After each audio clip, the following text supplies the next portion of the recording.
So all right, well, fun. let's just jump into the pinnacle of your career, the most illustrious claim that you have, the biggest thing on your resume. Last year, we put out a bounty of $1,500 and a big trophy for the world's first splitboard double cork, and you won. Congratulations on being the first splitboard double corker.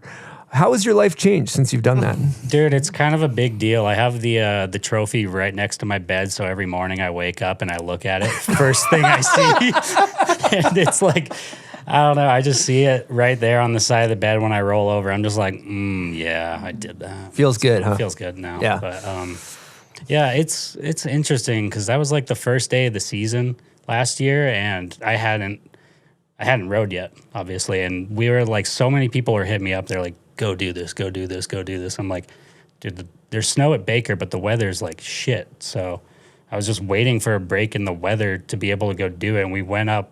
It was supposed to be clear. It was like blizzard when we got up there. It was me, Al Grogan, and Brendan Sullivan. And we just got up there, hiked up in a blizzard, built this jump in a blizzard, like hadn't even rode down a hill yet this year. Went off the jump, did like a back three, felt terrible, and then just went right into it. First go, almost landed on Al. Yeah, you hooked it left onto him. Yeah, hooked it left. But it's like, I mean, any snowboard that you're not used to, I feel like when you do a backside spin, it has like a hard, it's hard to get used to the toe edge, you know? So it just took a second to really be able to kind of understand like what the board was doing as a board I've never ridden. And I've been like bouncing back and forth between boards for the last couple seasons, like trying to figure a lot of stuff out. And that was not the board for me. You could say that. Yeah, split boards generally aren't the most ideal for back 10 doubles, from what I've been told. But it's a board. It's a board that's modeled off of another board in the lib line. So it's like it's a good board, but it's not the board for me. This is kind of part of my theory where it doesn't really matter for Phil. It's kind of just there. The board is not important. Yeah, I was going to ask, did you already have this set in your mind that you were going to do this? No, I didn't want to do it. Because it was like pretty early on. It was like November. It was November like 15th or something. Yeah. I didn't want to do it, and Holst was hitting me up every day. Like Al was hitting me up every day.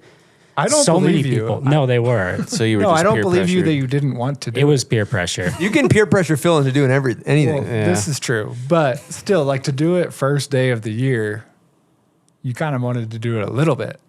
That's a good point, Ted. Yeah. It got to the point where I wanted to just prove it to Holst that it's like, okay, I'll go do it. I'll go do it so you shut the hell up. Exactly. That's all it came down. Like 95% of it came down to that, and I was just like, okay, I'll go try. I'll go give it a whirl. If it doesn't work, it didn't work. Like I don't care that much.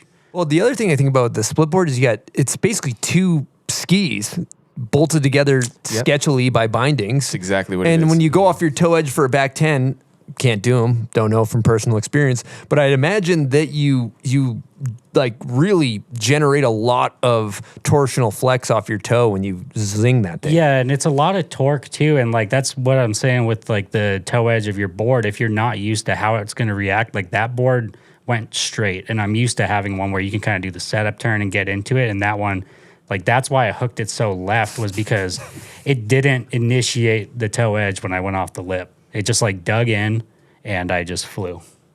I mean, maybe doing it day one is an extra benefit because you're already not used to a snowboard That's in a good general. point. That's Yeah. a good point. So if you're on a board you're not familiar with, it kind of also doesn't matter. So if anybody wants to learn back 10s, what we recommend you do is grab a split board. Day one. And First day of the year, try a back 10. Yeah, I mean, so many people. I feel like I could back 10 anything. Like so many people have come to me and asked like about like how you do it or whatever, and everyone says like, oh, you do it like a back 5 into a cab underflip. I'm like, no, you do it like a back 7 when you're learning it, and you just like over rotate and land on your ass. Like that's how you think of it, I think. Wait, you just overcook a back 7? That's what I think of when I do it. I don't think like back 5 to cab 5. I think of like, oh, I'm going to do a back 7 and land back seat. Do you then it just dunks right intentionally into it. dunk it? Like, are you dipping it hard intentionally? Not like intentionally. I just kind of go off and throw it, and then it like the what are you gonna say? Like the rotation, the axis, it just kind of puts you right into it. Like you could do one. It's so easy. Okay, well, it's the first day of the year. I'm Yeah. going to go up to the bone zone. I know waiting. you've done front 10, right, Chris? Put them to my feet.